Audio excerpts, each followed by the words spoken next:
ऐसा शहर जो कभी सोता नहीं। दिन में यहाँ लाखों लोग अपने सपनों के पीछे भागते हैं, लेकिन जब रात जो लोग मुंबई को सिर्फ सपनों का शहर कहते हैं, उन्होंने किंगों की रातें कभी नहीं देखी होती है, तो इस शहर का एक दूसरा चेहरा जागता है। एक ऐसा चेहरा जिसे ज्यादातर लोग कभी देख ही नहीं पाते। रात के 12 बजे थे। हल्की बारिश हो रही थी, सड़कें चमक रही थीं और मुंबई की सबसे बड़ी झुग्गियों में से एक धीरे धीरे जिंदा हो रही थी। दिन में जहां सिर्फ भीड़ दिखाई देती है, रात में वहीं एक पूरी दूसरी दुनिया शुरू होती है।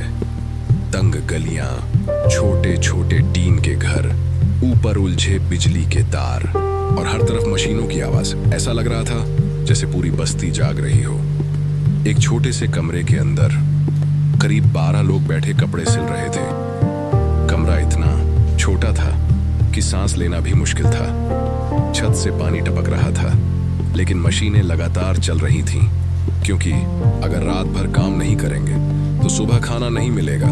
उनमें एक 14 साल का लड़का भी था। नाम था इमरान। उसकी आंखों में नींद थी, लेकिन हाथ लगातार मशीन चला रहे थे। उसने धीरे से कहा, दिन में स्कूल जाता और रात में यहाँ काम करता हूँ, वरना घर नहीं चलेगा। उसके पास बैठा आदमी हंस पड़ा। यहाँ सपने देखने का टाइम नहीं मिलता।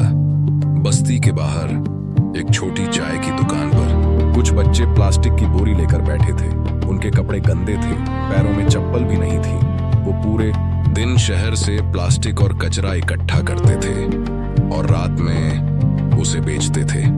उनमें से एक छोटी लड़की करीब 9 साल की होगी। उसने मुस्कुराकर पूछा, भैया कैमरा टीवी में आएगा क्या?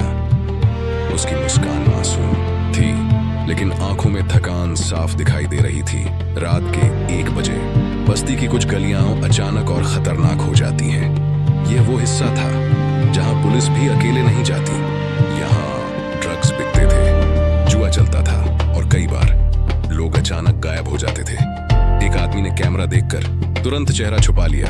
दूसरा गुस्से में बोला, यहाँ ज्यादा देर मत रुकना। कुछ दूर एक और दुनिया चल रही थी। एक छोटी सी जगह पर करीब 30 लोग बैठकर खाना खा रहे थे।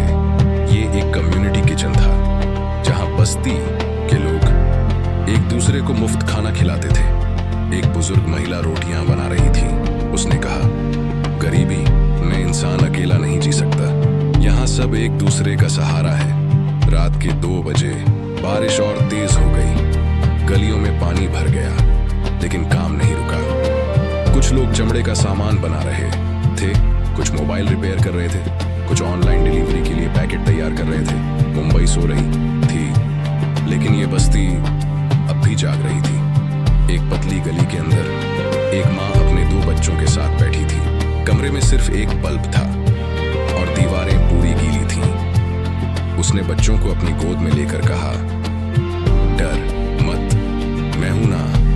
बाहर से अचानक लड़ाई की आवाज आने लगी। लोग चिल्ला रहे थे, कुछ भाग रहे थे, लेकिन वो महिला शांत बैठी रही, जैसे उसे इसकी आदत हो। उसने धीरे से कहा, यहाँ रात में हर आवाज से डर लगता है, लेकिन सुबह फिर काम पर जाना होता है। करीब 3 बजे बस्ती की छतों पर कुछ लड़के बैठे दिखाई दिए। सिगरेट का धुआं, धीमी बातें और दूर चमकती मुंबई। उनमें से एक बोला, नीचे लोग जीने के लिए लड़ रहे हैं और ऊपर वाले लोग सपनों में खोए हैं। उन लड़कों में से कई दिन में मजदूरी करते थे, कुछ डिलीवरी बॉय थे, कुछ बेरोजगार, लेकिन रात में ये छतें उनकी दुनिया बन जाती थीं। एक लड़का मोबाइल में गाने सुन रहा था। उसने कहा, मैं यहाँ से निकलना चाहता हूँ, लेकिन शायद ये जगह इंसान को छोड़ती नहीं। रात के 4 बजे धीरे धीरे आसमान हल्का होने लगा, लेकिन बस्ती में अब भी हलचल थी। कुछ लोग नमाज पढ़ रहे थे, कुछ चाय बना रहे थे, कुछ अब भी काम कर रहे थे। एक बुजुर्ग आदमी प्लास्टिक की कुर्सी पर बैठा था। उसने पूरी रात नहीं सोया था। उसने कैमरे की तरफ देखकर कहा, लोग कहते हैं यहाँ सिर्फ गरीबी है, लेकिन यहाँ मेहनत भी है, मजबूरी भी है और सपने भी हैं। उसकी आंखें भर आईं। बस फर्क इतना न है यहाँ सपने देखने वालों को नींद बहुत कम मिलती है। सुबह के 5 बजे पहली लोकल ट्रेन की आवाज सुनाई दी।